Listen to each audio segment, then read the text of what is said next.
اعوذ باللہ من الشیطان الرجیم، بسم اللہ الرحمن الرحیم۔ منہ کی بدبو کو دور کرنے کے لیے ہم یہاں پہ کچھ چیزیں نقل کرنا چاہیں گے، اور یہ ایسی چیزیں ہیں جو کہ تقریباً ہر شخص کے گھر میں موجود ہوتی ہیں، اور یہ روزمرہ زندگی میں استعمال ہونے والی چیزیں ہیں جو کہ انسان کی منہ کی بدبو کو دور کرنے کے لیے کافی شمار ہوتی ہیں۔ سب سے پہلی چیز ہے پیاز کا استعمال کرنا۔ امام صادق علیہ الصلوۃ والسلام ارشاد فرماتے ہیں، پیاز کے استعمال سے انسان کا منہ پاکیزہ ہوتا ہے، اس کی کمر مضبوط ہوتی ہے، اور یہ انسان کی جلد کو نرم کرتا ہے۔ دوسری چیز ہے سبز لہسن کا استعمال کرنا۔ امام صادق علیہ الصلوۃ والسلام سے جب سبز لہسن کے بارے میں پوچھا گیا تو آپ نے ارشاد فرمایا اس کو ضرور کھاؤ، اس لیے کہ سبز لہسن کے اندر خدا نے 4 خصوصیات رکھی ہیں۔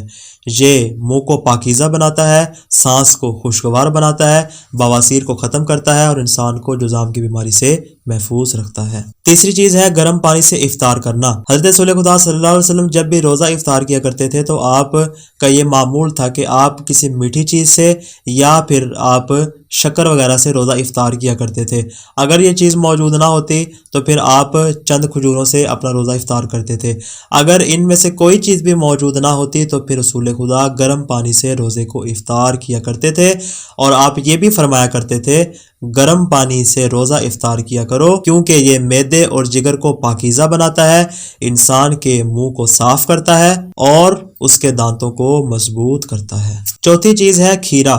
امیر المومنین علی بن ابی طالب علیہ السلام کی پسندیدہ غذا کھیرا تھی، یعنی آپ جب بھی کھانا کھاتے تھے تو ساتھ میں کھیرا ضرور تناول کرتے تھے، اور یہ بات بھی ملتی ہے کہ امام موسیٰ کاظم علیہ السلام جب ایک مرتبہ دسترخوان پہ کھانا کھا رہے تھے تو آپ نے کسی شخص کو بیچ کر اس سے کھیرا منگوایا اور کہا کہ تم اس کھیرے کا اپنی غذا میں ضرور استعمال کیا کرو، اور اپنے کھانے کا اختتام اس پر کیا کرو، اس لیے کہ یہ کھیرا 2 کام کرتا ہے۔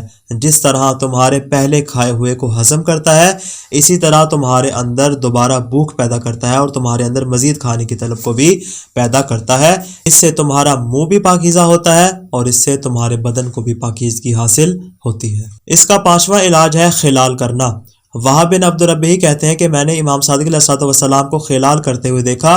جب میں نے ان کو دیکھا کہ امام کس انداز میں خلال فرما رہے ہیں تو امام نے مجھے دیکھ کر فرمایا، اے وہاب، میں اس لیے خلال کر رہا ہوں کیونکہ حضرت رسول خدا صلی اللہ علیہ وسلم بھی خلال فرمایا کرتے تھے، اور خلال انسان کے منہ کو پاکیزہ بناتا ہے۔ اس کا 6واں علاج ہے خضاب کرنا، اور 7واں علاج ہے آنکھوں میں سرما لگانا، 8واں علاج ہے زیتون کی لکڑی سے خضاب کرنا، 9ویں چیز ہے کشمش کا استعمال کرنا، 10ویں چیز ہے تربوز کا استعمال کرنا، 11ویں چیز ہے انار کا استعمال کرنا۔ میں نے مختصر طور پہ ساری چیزیں اس لیے بیان کی کہ یہ تقریباً وہی روزمرہ کی سبزیاں اور پھل ہیں جو ہم اپنی زندگی میں استعمال کرتے ہیں۔